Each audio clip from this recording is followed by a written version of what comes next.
미래를 바라보자. 어디를 봐요? 여러분의 눈은 어디를 보고 있습니까?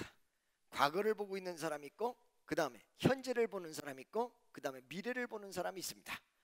하늘을 바라보고 사는 사람이 있고, 땅을 바라보고 사는 사람이 있으며, 자기의 직업을 바라보고 사는 사람이 있고, 자식을 바라보고 사는 사람이 있고, 남편을 바라보고 사는 사람이 있고, 부인만을 바라보고 사는 사람이 있습니다. 부부가 금술이 참 좋은 가정 가면 자녀들도 잘 키웠는데 두 사람이 자녀보다도 더 친하고 가깝고, 그리고 또 이 부부가 또 사이가 안 좋은 데를 가보면, 아휴, 내가 저 인간이랑 애가 있어서 헤어지지를 못하지, 그러면서 애만 바라보고 또 부부가 살아요. 그러니까 여러분이 바라보는 시각이 있는데, 이런 시각이 어느 초점에 맞춰지느냐에 따라서 관심사가 달라지고, 그 다음에 어떤 일하는 내용이 달라지고, 마음가짐이 달라지고, 생각이 달라지고, 미래를 향하는 비전이 달라지며 여러분의 행동 반경이 달라진다는 사실입니다. 여러분, 저는 이런 여러 가지 관점 가운데 시대적 관점, 과거, 현재, 미래, 과거를 바라보고 사는 사람이냐, 현재를 바라보고 사는 사람이냐, 미래를 바라보고 사는 사람이냐, 이런 내용 속에서 하나님의 큰 은혜가 여러분과 나에게 역사하시기를 예수의 이름으로 간절히 축원합니다. 오늘 이 본문 말씀 속에는 누가 있냐면 다윗이라는 사람이 있습니다. 다윗. 이 다윗이라는 사람은 철저하게 미래를 바라보는 사람이었다. 그럼 왜 다윗이 미래를 바라보는 사람이었을까? 여러분, 이걸 잘 아셔야 돼요. 자, 다윗이 오늘 이 본문 말씀 26장 당시에 다윗의 처지는 도망자의 신세였습니다. 도망자를 한두 해 했던 것이 아닙니다. 여러 해를 했습니다. 그 도망자의 신세 속에서 누가 자기를 쫓았느냐? 참 불행히도 장인이 자기를 쫓았어요. 여러분, 어느 날 사위하고 장인하고 싸움이 났어요. 그래가지고 법정 소송을 했어요. 그랬더니 형사 사건을 이 둘을 다룰 수가 없어. 왜? 부모 자식지간에는 안 돼. 그게 사위가 장인 장모를 사기를 쳤어.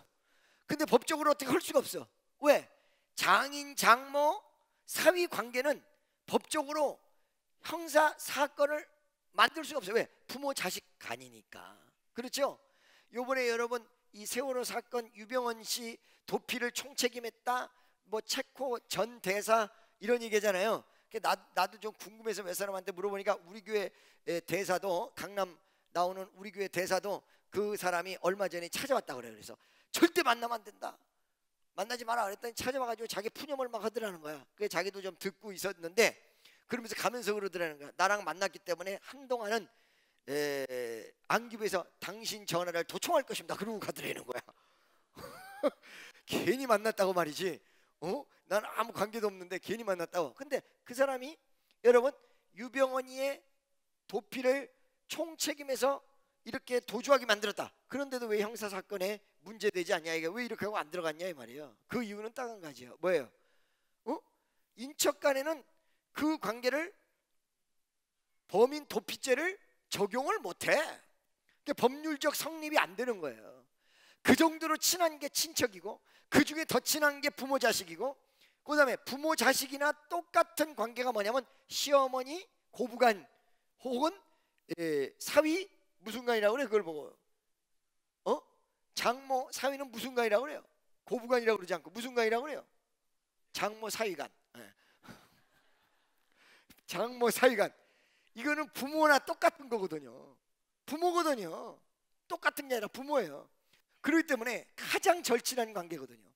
근데 그 장인이, 그것도 사위가 장인을 죽이겠다고 덤벼도 이거 기가 막힌 노릇인데, 장인이 사위를 죽이겠다고 난리를 쳐요. 여러분, 우리가 농담을 하는데요,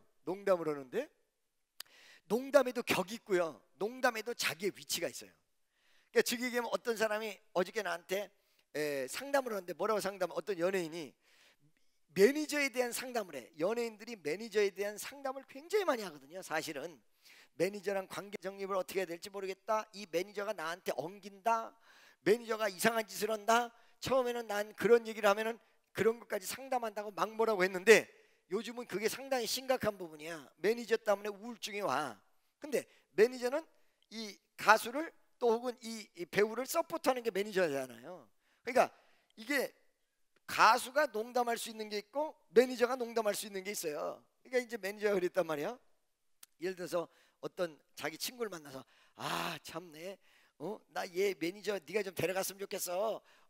이 매니저 너랑 같이 다니면 어울릴 것 같아 라고 얘기를 하니까 이 밑에 있는 매니저가 나도 저 형님 따라갔으면 좋겠습니다.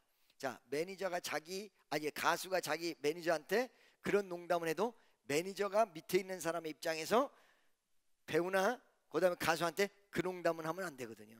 즉 얘기하면 부모가 자식 관계가 있는데 우리 자식은 자식 10키우기보다 더 어려워. 나 정말 쟤 너무 어려워. 그런데 나는 우리 부모 10 있는 것보다 더 힘들어. 이런 말은 하면 안 되는 거거든. 자식으로서의 농담이 있고 부모로서의 농담이 있는 거거든요. 무슨 소리인지 아시겠습니까? 왜 부모 자식 간에 똑같아야지 어째서 부모는 농담해도 되고 자식은 그런 농담하면 안 되느냐?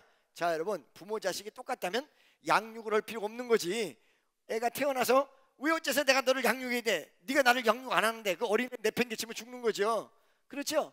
부모가 어린이를 양육을 하고 그 다음에 어린애는 그 부모를 따라가야 되듯이 부모는 어떨 때 속이 상하면 우리 아들 자식 10키우기보다 더 어려워. 정말로 얘 너무너무 힘든 아이야. 이렇게 얘기를 해도 엄마한테 이런 엄마 정말 힘들어.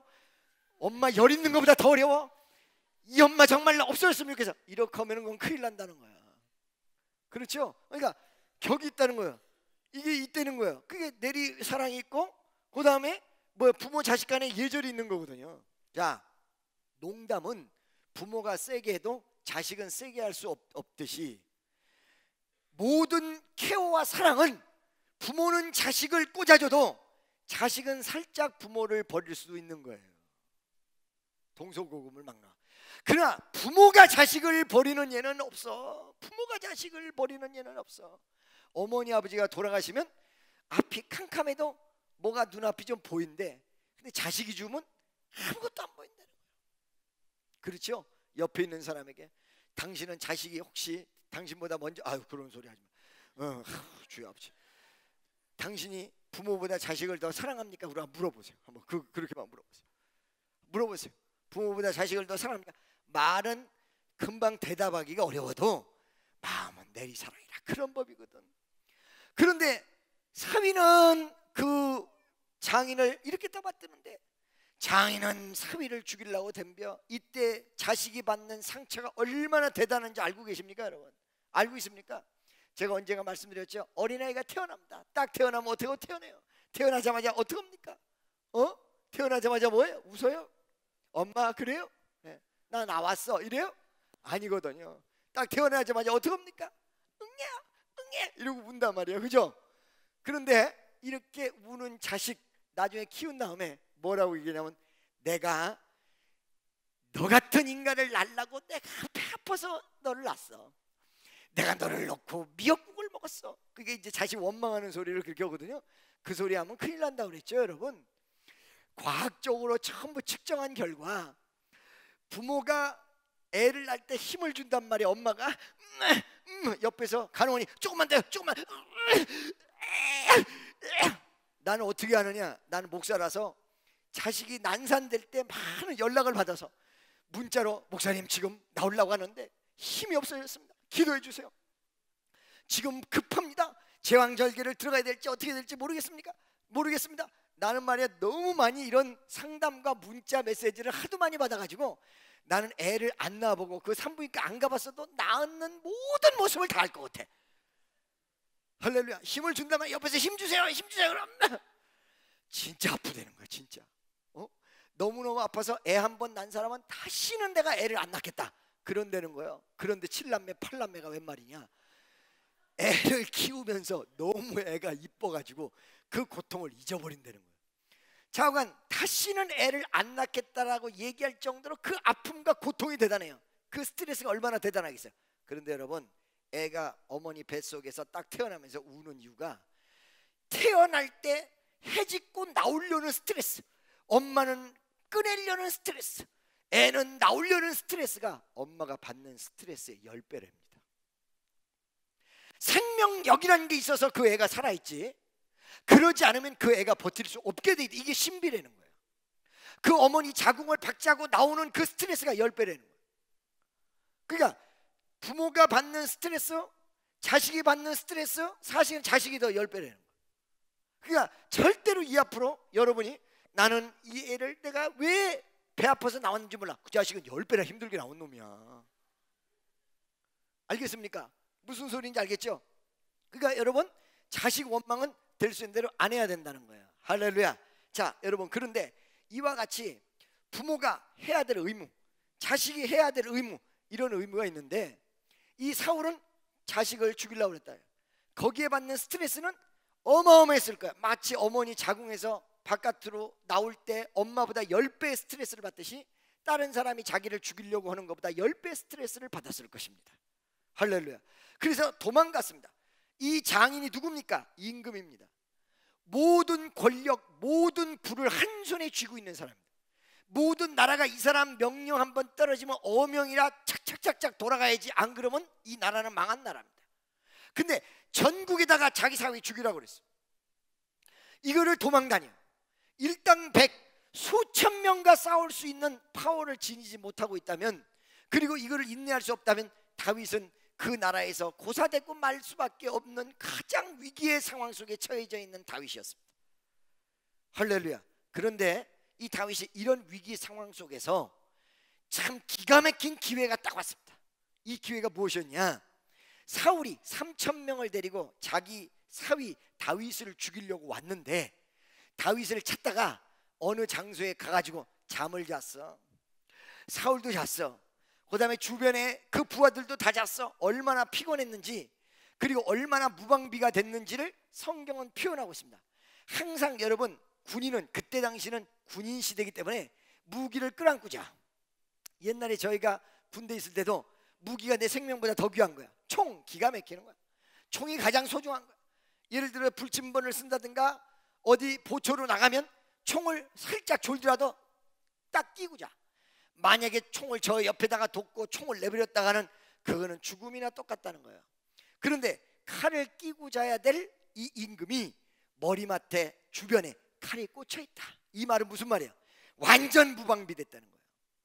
완전 무방비되어 있는 사울이 잠을 자고 있을 때 다윗의 밑에 있는 사람이 그거를 발견하고 다윗에게 고하면서 다윗이 그 자기의 장인을 죽일 수 있는 기회를 딱 잡았어.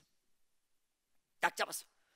그런데 이 다윗이 지금 아까 전에 얘기한 대로 과거 집착형, 과거적인 사람, 현재 집착형, 현재만 잘 되면 되는 사람, 그 다음에 미래지향적, 미래지향적은 현재서부터 미래, 이미 지나간 과거는 잊어버리고 미래를 향해서 달려가는 사람, 이 셋 중에 1번이었다든지 2번이었으면 그 장인은 그 자리에서 다윗에게 죽었을 것입니다.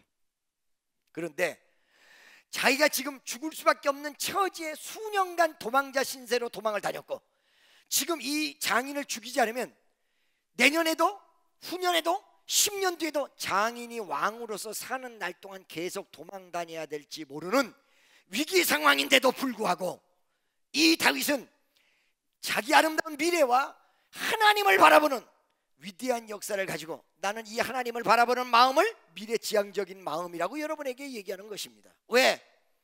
내가 오늘 하나님 앞에 순종했을 때 현재만 좋은 것이 아니라 미래를 열어줘요. 내가 여러분 예수 믿고 천국 간다, 이 마음속에서 기쁨과 감사의 마음을 가지고 있습니다. 이 기쁨과 감사의 마음은 어디를 향하고 있느냐? 내가 미래 썸데이에 죽어서도 천국 간다라는 미래지향적인 부분이에요. 하나님을 붙잡는다는 것은 현재와 함께 미래지향적인 모습으로 간다라는 위대한 내용이 바로 하나님을 믿는 것이며 하나님을 바라보는 것이며 하나님을 붙잡는 것입니다. 바로 이 다윗은 미래지향적인 사람이었다는 사실입니다. 그러면 이 미래지향적이었던 이 다윗은 어떤 모습으로 미래지향적이었냐? 몇 가지 중요한 부분이 있습니다. 첫째, 잘 들어보세요. 기회가 딱 왔어요.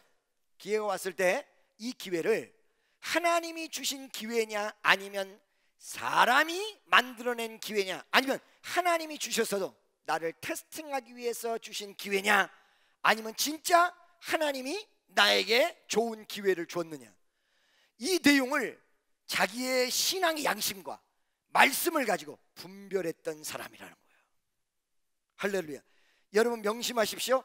어느 날 좋은 기회가 나한테 왔다 했을 때 그것이 전부 여러분의 기회로 하시면 천만의 말씀입니다. 믿습니까? 어느 순간에 하나님은 기회를 허락하실 때 나를 테스팅할 때도 있습니다. 정말로 네가 하나님 뜻대로 가기를 원하느냐 안 하느냐, 말씀 위에 쓴 사람과 말씀 위에 쓰지 않은 사람의 차이예요. 이게 잘 들으세요 여러분. 어느 날 어느 장소에 갔는데 너무너무 배가 고픈데 뭐가 있어요? 이렇게 물건이 딱 있어요. 아무도 안 봐. 아무도 안 봐. 그때 이것을 내가 훔칠 수 있는 기회를 하나님이 주셨다 라고 생각하는 순간부터 여러분은 무너지기 시작하는 거예요. 사실은 무슨 소리인지 알겠습니까? 어느 날 기가 막힌 기회가 왔어요. 나한테 놀라운 기회가 왔어요. 나한테. 근데 이 기회를 밑에 있는 부하들은 왕이요, 아니 다윗이요, 당신이 왕을 죽이고 멋지게 승리할 수 있는 기회를 하나님이 주셨습니다. 여호와께서 당신 손에다가 왕을 붙이셨습니다. 그게 어디 나오냐? 8절에 나와요. 한번 보세요. 8절. 다 같이 8절. 8절 다 같이 시작.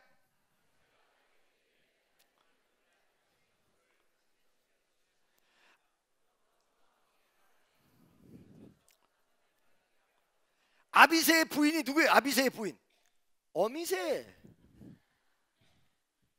그렇죠. 아들은 아들새. 그렇죠. 아비새. 아비새라는 사람이 하나님이 오늘날 당신의 원수를 당신의 손에 붙이셨나이다. 원 세상에 이런 기회가 어디 있습니까? 왕은 자고 있어. 주변에 쫙 모여있어 사람들이. 근데 다 자고 있어. 3,000명인데 이거는 뭐 한 명 죽이듯이 간단하게 다 죽여버릴 수 있는 모습으로 자고 있어. 3,000명을 데려갔다는데. 할렐루야. 물론 이렇게 떨어져서 좀 이렇게 떨어져서 잤겠지요. 가운데서 왕이 자고 있고 주변에 있는 사람이 굴굴 자고 있어. 굴굴 자고 있어. 여러분, 장비가 왜 죽었습니까? 장비가 왜 죽었어요?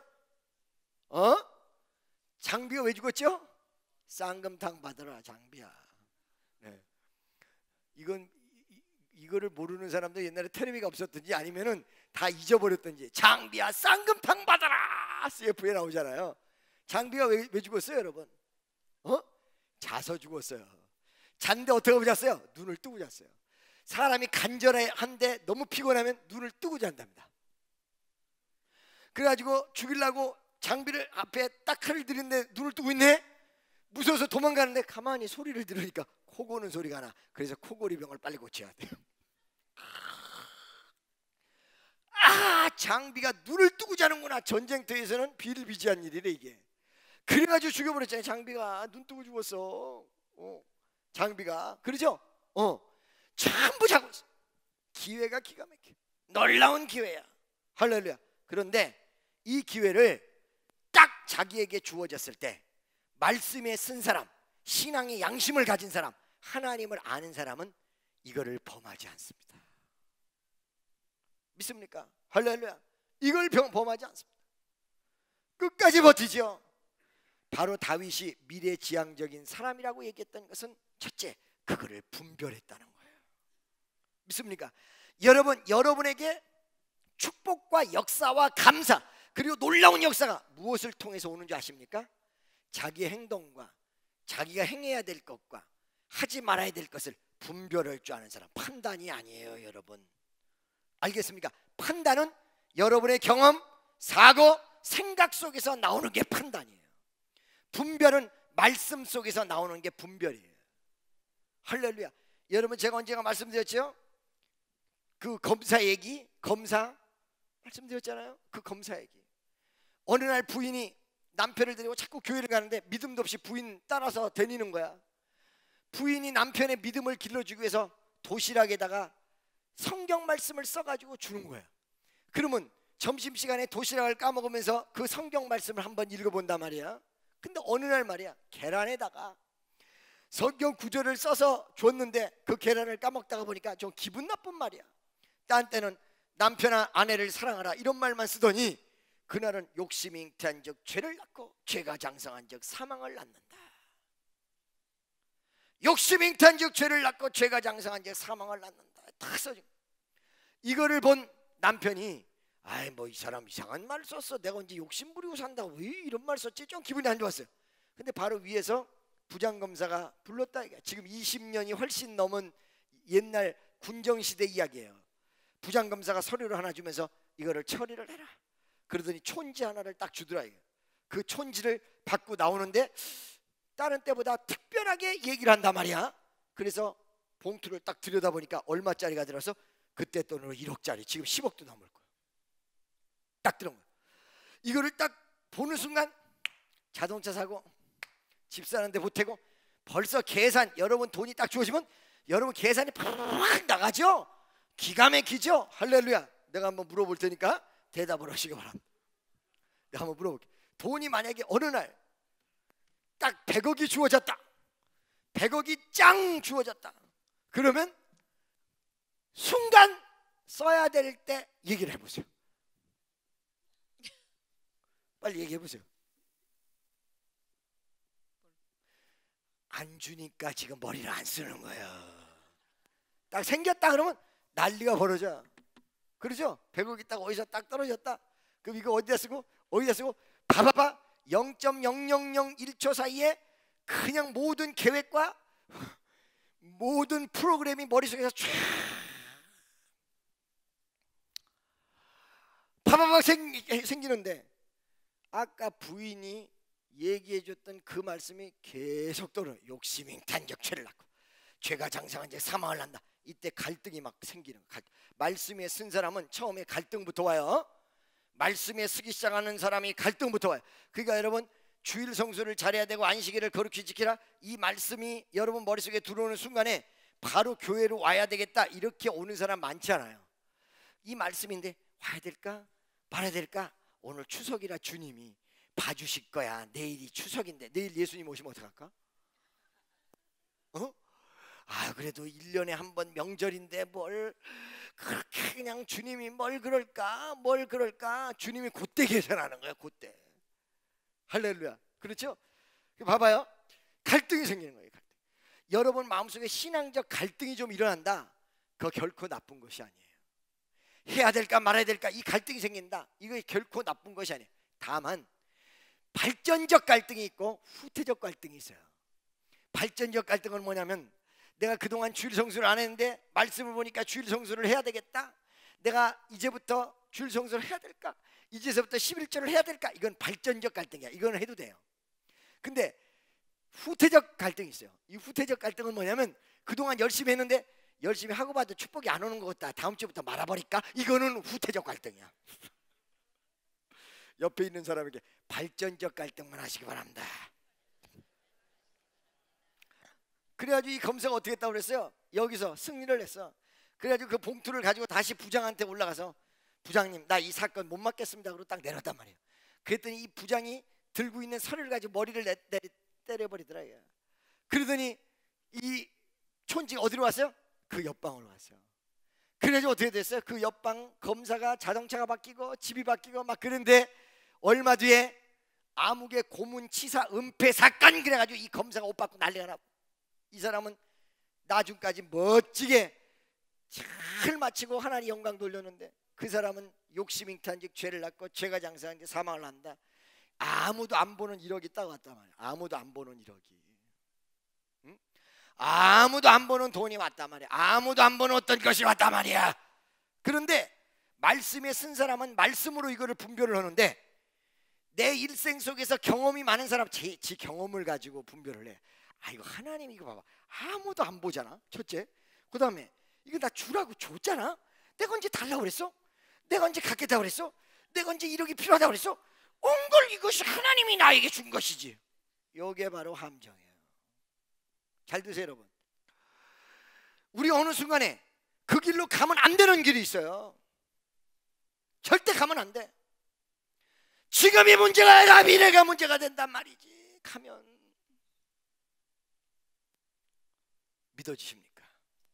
이거를 분별했다. 옆에 있는 부하가 하세요.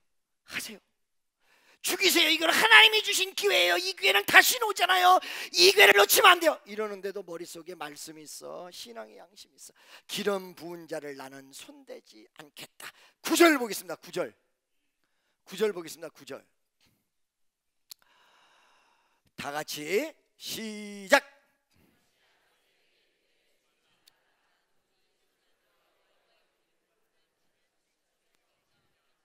아멘. 10절. 또 가로되 여호와께서 사시거니와 여호와께서 그를 치시리니 혹 죽은 날이 이르거나 혹 전쟁이 들어가서 망하리라. 할렐루야. 믿습니까? 두 번째, 이 분별력은 말씀 위에 섰다라는 내용인데, 말씀 위에 섰다라는 내용이 무엇일까? 여러분, 내가 옛날에 말씀드렸잖아요.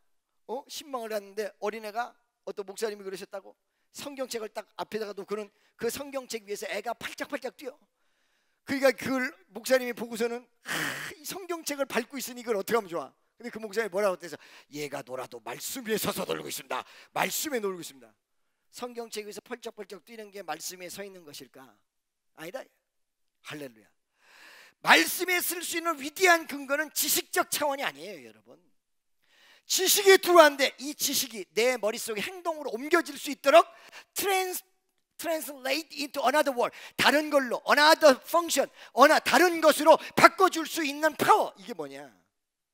그 말씀을 믿음으로 잡는 거예요. 여러분, 이 자리에서 하나님의 말씀의 어느 구절 부분을 디테일하게는 몰라도 무슨 일이 생겼을 때 어느 정도는 이건 하나님 뜻이 아니다, 이거는 성경적이다, 아니다, 어느 정도 알아야 몰라요. 알거든요. 근데 그대로 못 가는 이유가 뭘까요? 믿음이 없어요. 여기 이 다윗은 내가 죽이지 않아도 이 사람이 죄를 범했다면 하나님이 알아서 할 거다, 이런 확실한 믿음이 그 가슴 속에 살아서 움직이는 거야. 그리고 주님이 나를 지금 보고 있다, 주님이 나와 함께 하시고, 주님이 나에게 역사하시며, 주님이 나의 미래를 이끌고 가시고, 주님이 나를 지금 지켜보고 있다. He's watching me. 나를 보고 있다. 이 믿음이 밑바닥에 깔려 있지 않았으면 말씀 위에 섰다고 해서 지식이 들어왔어도 아마도 신앙의 양심으로, 행함으로 연결되지는 못했을 것입니다. 여러분, 요한계시록에 보면 양심 화인 맞아, 이 말이에요. 양심에 화인 맞았다. 양심에 화인 맞았다는 말이 무슨 말인지 여러분 알고 계십니까? 말씀을 아는데도 말씀대로 하지도 않고 양심에 꺼리낌도 없을 때 회개로 연결될 수 없는 그 사람, 화인 맞은 사람. 알겠습니까, 여러분? 할렐루야. 아멘이죠? 그래서 이 사람, 이 다윗 가슴 속에 하나님의 말씀을 붙잡을 수 있는 위대한 믿음,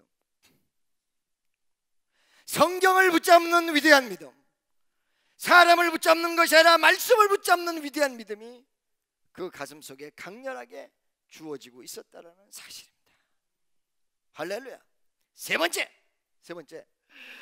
이 다윗이라는 사람, 그러니까 이 신앙은요, 여러분, 절대적으로 반짝하는 거 보고 따라다니는 사람은 신앙인이 아니에요. 신앙은요, 장기적으로 가요. 시험을 이기는 사람이 신앙이에요. 유혹이 다가와요, 기도에도 응답이 안 돼요, 이거를 뛰어넘어서 정말로 하나님이 나를 살려주실 걸로 믿는 사람이 진짜 믿음이고, 이것이 진짜 믿음 속에 기적이 일어나는 것이지, 여러분, 믿음을 흉내내는 사람에게 기적이 나타난다면 하나님이 안 살아계신 거예요.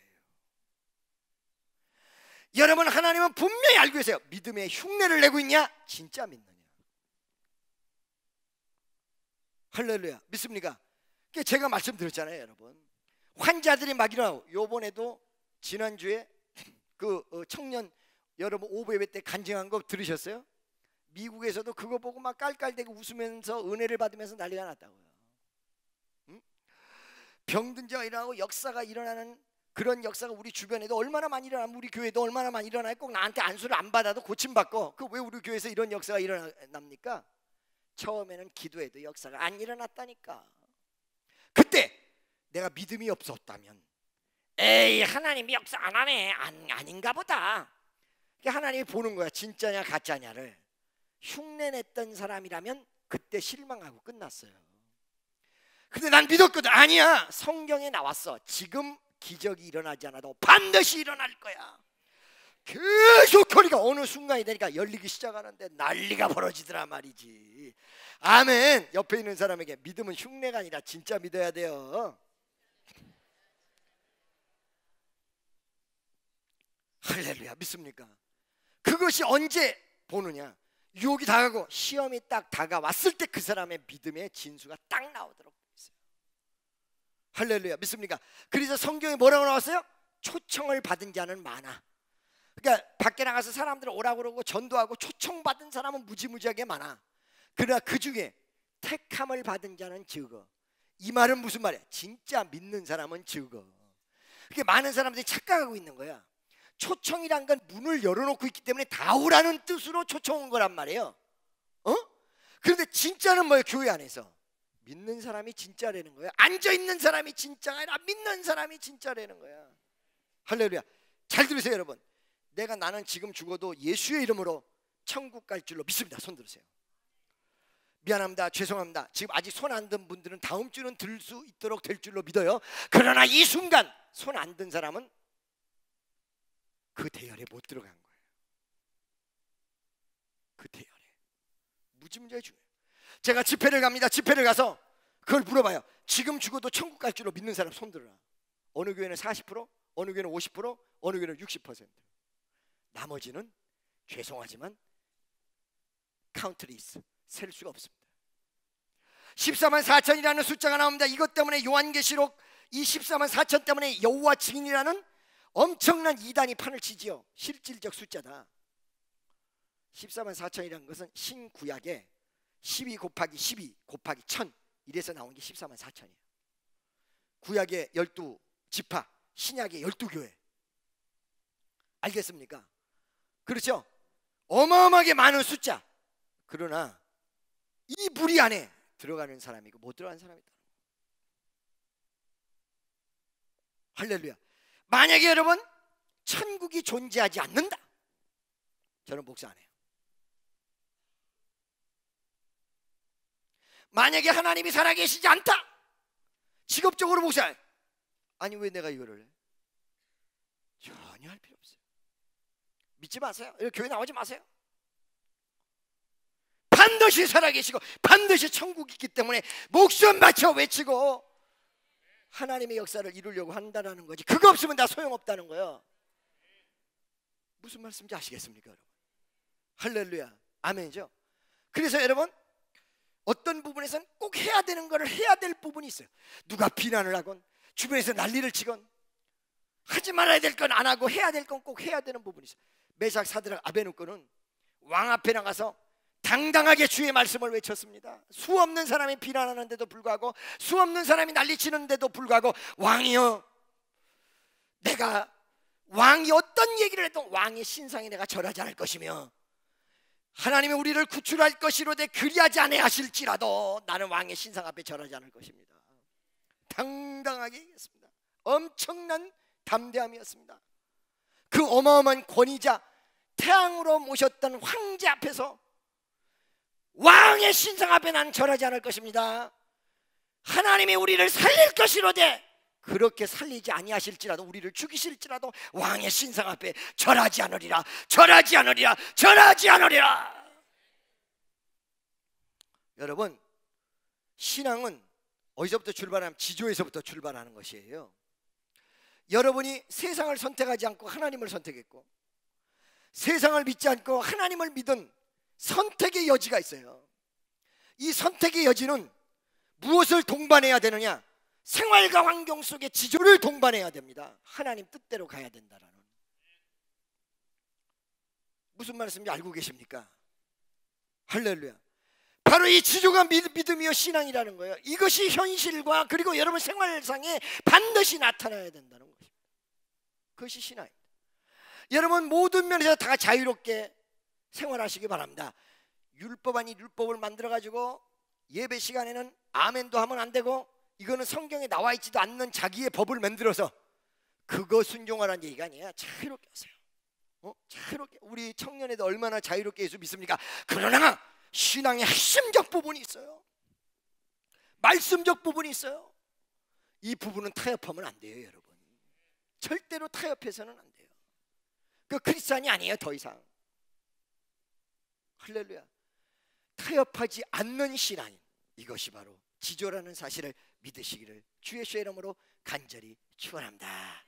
할렐루야. 믿습니까? 세 번째 이 다윗이라는 사람이 이렇게 믿음을 가지고 기회가 주어졌는데 하지 않았다 이거지. 그러면 이 기회가 주어졌는데 하지 않았는데 지금 현재 현실의 처지와 비교를 한번 해봐야 될 거 아니에요. 현실의 처지. 그렇죠? 현실에 처지는 어때요? 현실에 처지는 쫓겨. 그렇죠? 쫓겨. 현실에 처지는 말이에요, 저 사람 죽이지 않으면 저게 나를 죽여. 현실의 처지가 얼마나 기가 막혀. 하나님의 말씀의 이상은 저 위에 있는데 현실은 미치는 거야. 현실은 내가 저걸 죽이지 않으면 내가 죽어. 나 어떡하라는 얘기야. 어쩔 수가 없잖아. 이런 현실의 처지에 문제가 있어요. 신앙은 뭐냐면요, 여러분의 현실의 처지를 하나님 앞에 맡기는 것입니다. 믿습니까? 할렐루야. 어느 순간에 그 길이 아니라고 결론이 났을 때, 그 결론이 난 다음에 어떡하지가 아니라, 아니야, 또 다른 모습으로 나를 책임져 주실 줄로 믿습니다. 할렐루야. 믿습니까? 어떤 일이 하나님 뜻대로 가는 것 같아서 막 가봤어. 가봤는데 이게 하나님 뜻이 아니야. 하나님 뜻 아니 좋지 못한 게 드러나고 안 좋아. 그걸 포기했어. 포기하자마자 내 생활이 복잡해져. 여러분, 하나님이 여러분을 죽이지 않으세요. 하나님은 전지전능하신 분이세요. 그래서 그걸 하나님 앞에 맡겼을 때 하나님이 책임지는 역사가 현실 눈앞에서 나타난다는 거예요. 날 보세요. 엘리야가 하나님 앞에 기도합니다. 3년 6개월 동안 비 오지 않기를 기도합니다. 왜? 이스라엘을 정신 차리도록 하기 위해서 하나님의 뜻이 비를 그치게 하는 거야. 이 뜻을 알아가지고 기도를 해. 하나님, 이 땅에 비를 오지 않게 도와주옵소서. 자, 여러분, 비 오지 않으면 어떻게 돼요? 지도 죽어.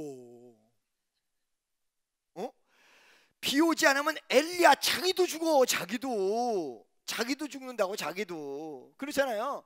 이스라엘 안에는 나도 들어가 있는 거란 말이죠. 그래요, 안 그래요? 그렇죠? 나도 죽어, 나도. 그런데 엘리야가 강하고 담대하게 이 기도를 해요. 내일 일은 누구한테 맡겼어요? 하나님 앞에. 내일 일은 난 몰라요. 하루하루 살아요. 불행이나 여행함도 내 뜻대로 못해요. 험한 이 길 가고 가도 끝은 없고 고네요. 주님 예수 발레미사 내 손 잡아주소서. 내일은 난 몰라요. 장래일도 몰라요. 아버지여 날 붙드사 평탄한 길 주옵소서. 저분이 길 진리의 길 주님 가신 그의 길 힘이 들고 어려워도 찬송하며 갑니다. 성령이여 그 음성을 항상 들려주소서. 내 마음은 정했어요. 변치 말게 하소서. 내일은 난 몰라요. 장래도 몰라요. 아버지여 주신 성령 이루소서. 아멘. 할렐루야. 믿습니까? 내일 일을 맡겨야 된다. 자, 엘리야가 3년 6개월 동안 비 오지 않게 도와주세요. 내일을 생각하지 않고 맡기고 비를 딱 멈추는 순간 누구부터 피해봐? 나부터 피해본다 이 말이야. 나부터. 아멘이죠? 여러분, 이 사람의 믿음이 대단했던 것은 내가 그 안에 들어가 있다 이거야. 내가 그 안에 들어가 있다 이거야. 아멘이죠? 내가. 남들 평가하고 남들 얘기하는 건 무지무지하게 잘할 수 있어. 내가 그 안에 들어가 있다 이거야. 그 비가 멈췄을 때 피해를 내가 본다 이거야. 내가 그 안에 들어가 있다 이거야. 내가. 그래서 여러분, 요단강이 갈라질 때 어떻게 갈라졌어요? 홍해바다 같이 갈라진 다음에 거기를 건너간 것이 아니라 백성들이 발을 물에 넣고 내 발을 담궜어. 내 발을 담궜어. 이게 물러간 거야. 내 발을 담궜어. 교회 부흥은 여러분이 교회에다가 발을 담궈야 역사가 일어나는 거예요. 발을 담궈야 기적이 일어나는 거예요.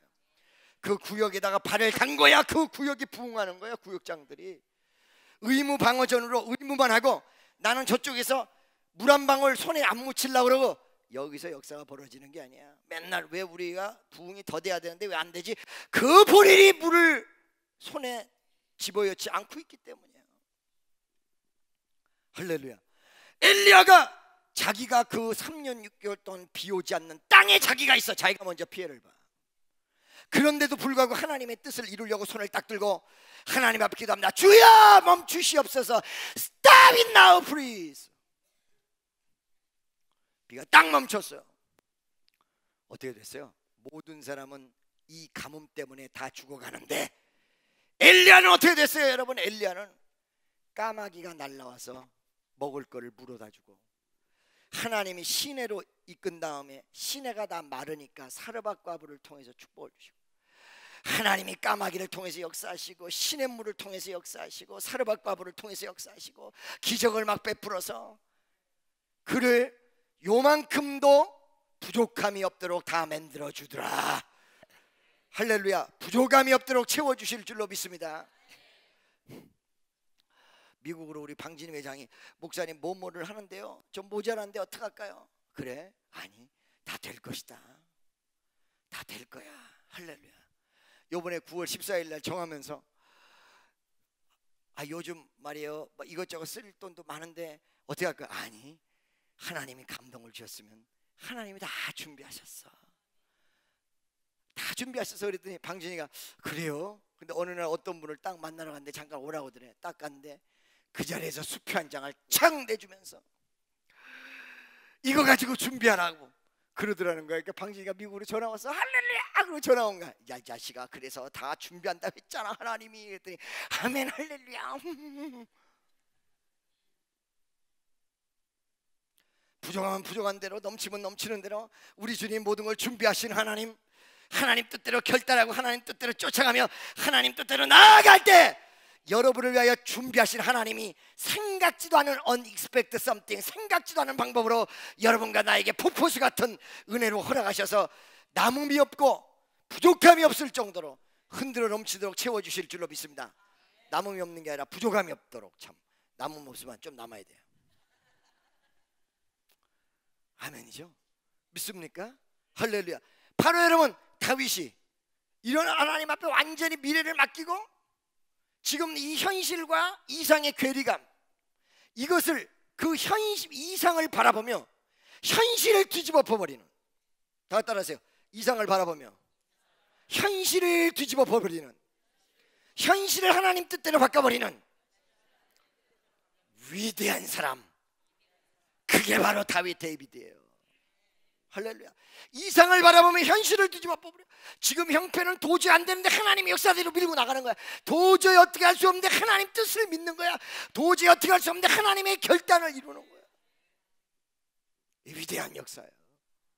여러분이 현실 속에서 도저히 어떻게 할 수 없는데, 도저히 길이 안 열리는데 될 줄로 믿는 것, 물론 처음에는 하나님과의 관계, 신앙에서 출발해서 생활과 환경 속에서도 이게 그대로 적용이 돼요. 아멘이죠? 믿습니까? 나는 오늘 아침에 어저께 한국에 도착을 하고도 오늘 아침에 또 일어나서 기도를 좀 하고 나왔습니다. 왜냐하면 시간이 바뀌다 보니까 잠이 금방 깨서 1시에 일어나가지고 기도 좀 하다가 텔레비도 좀 보다가 기도를 하는데 마음속에서 어떤 일을 추진하는데 여러분이 모르는 나만이 추진하는 일이 있어요. 그걸 내가 어떻게 해야 될까 염려하는데 하나님 마음에 감동을 다 주면서 염려하지 마. 내가 다 준비했다. 내가 다 준비했다. 할렐루야. 믿습니까? 어디요? 내가 다 준비했다. 아멘이요. 여러분 형편이 좋지 않아도, 사회적인 경제 여건이 좋지 않아도, 그래 복잡한 일이 생겨도 강대상의 주의종이 딱 버티고 있을 때와 주의종이 흔들릴 때 여러분 마음 자세는 달라질 것입니다. 여러분, 믿음대로 간다는 게 이게 놀라운 일이에요. 요번 주 추석이니까 성도들이 나 한 주간 더 쉬고 올 줄로 생각하시는 분들이 있었다며요. 잘 들어보세요. 나는 비행기를 토요일 날 딱 도착을 해서 주일 날 예배를 드리고 한 주간 준비를 해가지고 9월 14일 날 가려고 모든 스케줄을 딱 맞춰가지고 딱 놨는데 어느 날 교인이랑 통화를 했어. 통화를 딱 했는데 목사님 요번 주에는 오시죠? 거기까지는 좋았어. 그래서 그 왜 물어보셔? 반드시 가지. 그랬더니 아니 어느 권사님이 어저께까지는 목사님이 확실히 오실 것 같다고 했는데 오늘은 추석이라 글쎄 오실지 안 오실지 모르겠다. 이 생각, 이 말이 딱 끝남과 동시에 내 머릿속에 전혀 그 생각을 안 하다가 요 생각이 딱 끝남과 동시에 맞아, 이씨 기왕사 나왔는 게 일주일 더 쉬다가 그 교인의 말에 의해서 그때 내가 깨달았어. 교인들이 안 올 줄로 믿으면 그 믿음대로 난 안 가겠구나. 근데 올 줄로 믿으면 그 믿음대로 나는 가겠구나. 그렇다고 해서 어저께 간 사람을 오늘 올 줄로 믿습니다, 이렇게 이상한 믿음을 갖고선 얘기하시면 안 돼요. 그거는 그렇죠. 비행기 한참 타고 있는데 주여 아버지 비행기가 돌아서 다시 스톰을 만나가지고 빙글빙글 돌다가 다시 돌아와가지고 인천공항에서 우리 목사님이 트랩을 내려오게 도와주실 줄로 믿습니다. 그거는 믿음이 아니라 객기고 이상한 짓이에요. 순간 내가 그걸 알았어. 순간 와 그러네, 놀랍네. 단 한순간도 토요일 날 안 오고 한 주간 더 연장할 생각을 한 번도 가져본 일이 없거든요. 반드시 온다. 일이 그때쯤 끝나는 거니까 딱 마음먹었는데 교인이 목사님 요번 주에 꼭 오시죠. 이 말서부터 이 의문점에서 꼬리가 뒤로 올라가는 거는 정말 궁금해서 물어보는 거고, 꼬리가 아래로 내려가는 거는 궁금한 게 아니라 아는데 한 번 더 make sure, 확실하게 짚기 위해서 물어보는 거예요. 그러니까 요번 주에 꼭 오시죠? 그 오는 거야. 이건 오는 걸로 믿고 다시 한번 확인하는 거야. 요번 주에 꼭 오시죠? 그러면 그거는 안 오실 것 같으니까 물어보는 거란 말이야. 무슨 말인지 알겠죠? 그리고 묻는데 내 마음속에 일주일을 더 쉬어? 갈등이 막 생겨. 공항에 나갔더니 예약을 해놓은 줄 알았더니 예약을 안 해놨어. 그래가지고 자세가 어떻게 될지 모르겠대. 그래서 주께서 역사하심을 믿습니다 이러고 있었더니 너무너무 친절하게 그 사람이 예약을 딱 해주는 거야. 그러더니 아이고 참네, 우스갯소리로 그 예약 안 했으면 일주일 더 있으려고 그랬다. 진작 말씀하시죠. 그럼 내가 예약 못했다고 얘기를 해드릴걸. 아니 굉장히 내가 그거 어떤 아무것도 아닌 일에 믿음대로 된다, 믿음대로 된다, 믿음대로 된다. 아멘이죠? 현실이 암담해도 그 현실을 헤쳐나가 주시는 전능자의 하나님의 능력을 믿으면 그 믿음이 기적을 나타낸다 이 말이에요. 옆에 있는 사람에게 믿음대로 될 줄로 믿습니다. 이 다윗의 위대한 신앙, 할렐루야, 믿습니까? 아멘이죠? 잘 들으세요 여러분. 이런 위대한 신앙은 사울을 생각한 게 아니라 누구만 생각한 거야? 하나님만 생각. 여러분의 눈에 초점이 어디로 가 있어야 돼? 미래 지향적으로 가려면 아까 전에 얘기했듯이 땅을 보고 사는 사람 있고 하늘 보고 사는 사람 있는데 어디를 보고 사는 사람이야 되냔 말이에요. 여러분 눈 바로 하늘을 바라봐야 돼요. 하늘을. 여러분 사방팔방이 다 막혀 있어도 위는 뚫려 있어요. 하늘은 뚫려 있다니까. 하나님을 여러분에게 막을 사람은 이 땅에 누구도 없다니까요. 아멘이죠? 근데 그분이 전능하신 하나님이에요. 전능자 하나님이다. 여러분 어쩔 때 여러분이 기도가 응답이 안 된다고 불평하고 앞길이 막혔다고 서운해하고 그 다음에 사람들이 나를 버렸다라고 외로울 때가 굉장히 많은데 그거 다 나도 같이 겪었죠. 목사라고 해서 감정이 없는 게 아닙니다. 다 겪었죠. 수 없는 사람이, 믿을 수 있는 사람이 배신을 때렸고 그 다음에 사방팔방이 오교쌈을 당해서 어디로 가야 될지 모르는 그 시절 내가 여러분보다 훨씬 더 많이 겪었죠. 가방 2개를 가지고 전국 방방곡곡을 돌아다니면서 집회를 해서 조금씩 모아놓은 사례금을 다 털어서 사기 맞아서 간 적도 한두 번이 아니고, 할렐루야. 왜 여러분 고통을 모르겠습니까? 사업도 실패해봤고요. 길거리에 난집게 생겨서 우리 부모와 같이 교회 지하실로 장롱은 이쪽에 있고 소파는 이쪽에 있고 커다란 지하실에 우리 어머니 아버지 모시고 글로 들어갔는데요, 슬리핑백에서 자면 이런 마음으로 잤어요, 하루.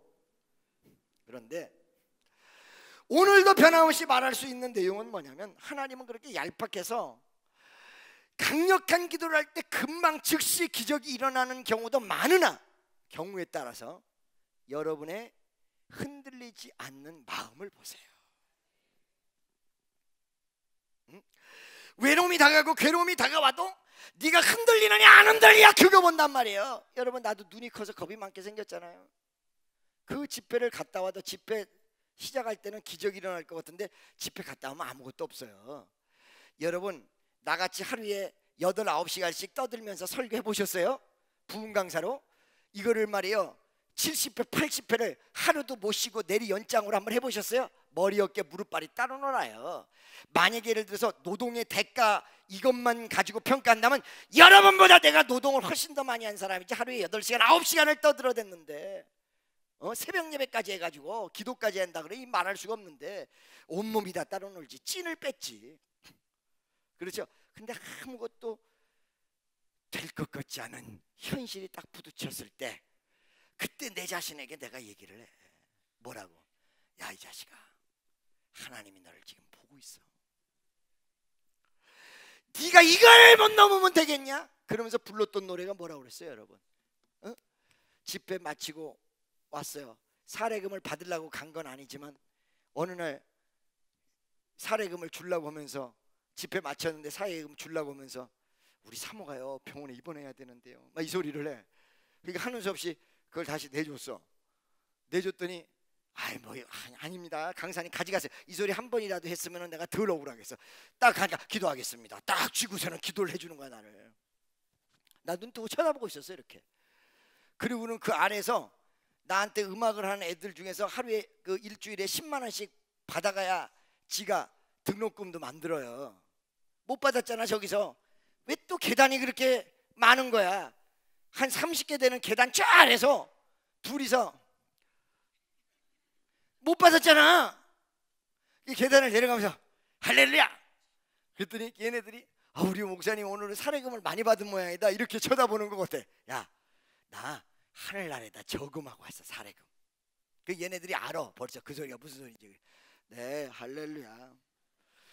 이럴 때 찢어지는 심정이 그때 내가 돈도 별로 없을 때란 말이지. 그때 당시는 그러면서 다녔거든요. 집회를 마치고 허무하게 돌아올 때 안개 낀 장충단고 같이 안개가 쫙 껴있을 때, 그때 말이에요 누구도 나를 알아주지 않고 가방 2개 가지고 전국을 헤매고 돌아다닐 때 불렀던 노래가 있었다고 그랬잖아요. 그렇죠? 그 불렀던 노래가 뭐라고 그랬어요? 자, 오늘 다시 한번 불러볼게요. 제가 이거 자꾸 부르지 말라고 그랬는데 사람들. 동지들이 다 떠나고 황막한 광야에 너 홀로 버림받아도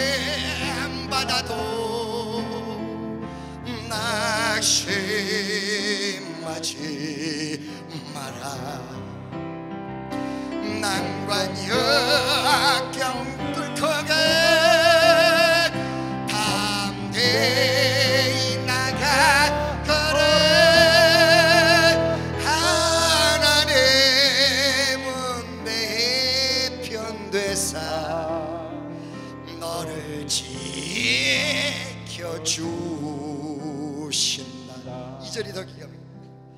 미란 돌은 썩은 후에 열매 맺혀지고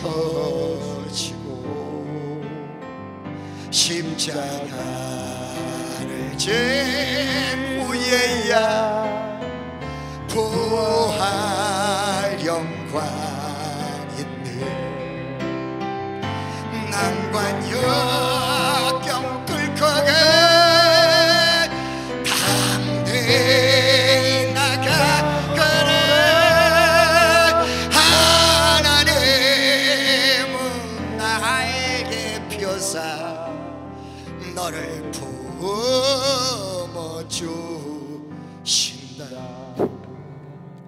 여러분, 절 보세요. 여러분, 지금 김종원 목사가 세계적으로 다니고 비행기 타고 세계적으로 다니고 그러니까 지금 현재 나를 보고 정말 부럽기도 하고 많은 교육자들이 그러거든요. 내가요 가방 2개를 다 가지고 전국 방방곡곡 다녔던 게 7년을 그러고 다녔어. 7년을. 알겠습니까? 7년을. 내 재단 아무것도 없이 7년을 그러고 다녔어요. 그리고 씨를 뿌린 거예요. 그 다음에 하나님이 역사를 해도 지금까지도 그 역사 속에서 어쩔 땐 헤맸다가 어쩔 땐 정신 차렸다가. 목회가 쉬운 게 아니에요. 구멍가게 저쪽에서 차리니까 잘 되겠지, 이쪽에다 차리면 잘 되겠대, 이런 걸로 생각했다는 폐가망신하는 게 이거야. 제일 숨막히는 순간이 뭐였냐면, 잘 들어보세요 여러분. 목사는요 줄 돈은 재날 때 딱 줘야 돼요. 받을 때는 안 받으면 할렐루야예요. 응? 줄 돈은 재날 때 딱 줘야 되고 받을 돈은 내가 안 받는다 그러면 할렐루야예요. 목사는 그래야 돼. 부자로 살아도 안 돼. 근데 수 없는 사람도 도와줘야 돼. 환장해. 부자로 못 사는데 수 없는 사람 어떻게 도와? 받을 돈을 못 받는데 줄 돈을 어떻게 줘? 이게 다 지켜져야 돼. 목사는 저쪽에 있고 여러분 생활은 여기 있는 줄 생각하시죠? 안 그래요. 여기서 지금 상담해. 경제가 어렵다고 상담하거든. 상담해서 목사님 나 사업이 어떻게 돼서 나 지금 집을 줄여서 가야 되고요. 나 어떻게 하면 좋아요? 아유 주여 축복기도 해줄게. 나는 지금 집을 빨리 내일 비워줘야 되는데 그것도 얘기도 못하고 그냥 주여 아버지 집 주옵소서. 난 집 사고 가야 되는데. 할렐루야. 그런데 어떻게 되느냐? 그런데 확신을 하나님이 주신 게, 이 세상 사람이 누가 뭐라고 그러고 대한민국 전 4천 몇백만이 뭐라고 해도 하나님이 나를 사랑하심으로 내 안에 계심으로 나는 승리하리라. 어떤 분이 기도원 원장이 위에서 아래로 이렇게 글을 써가지고 나한테 편지를 보냈어. 김 목사님, 지금 어려운 난관을, 요즘 얘기가 아니야 10년 전 얘기야. 15년 전 얘기야. 지금 어려운 난관을 이기셔야 되는데 4천만이 김종원 목사 죽일 놈이라고 얘기를 해도 염려하지 말고 하나님이 당신을 알아주기에 참고 견디셔야 합니다. 그게 답이었어. 내일 일이 어떻게 될지 모르는 순간인데, 나보고 참고 견디래. 그때 죽었어요? 안 죽었잖아요. 할렐루야. 미래 이상을 붙잡으며 현실을 뒤집어 버릴 수 있는 게 이게 바로 믿음입니다. 이런 믿음의 성도 되시기를 예수의 이름으로 축원합니다.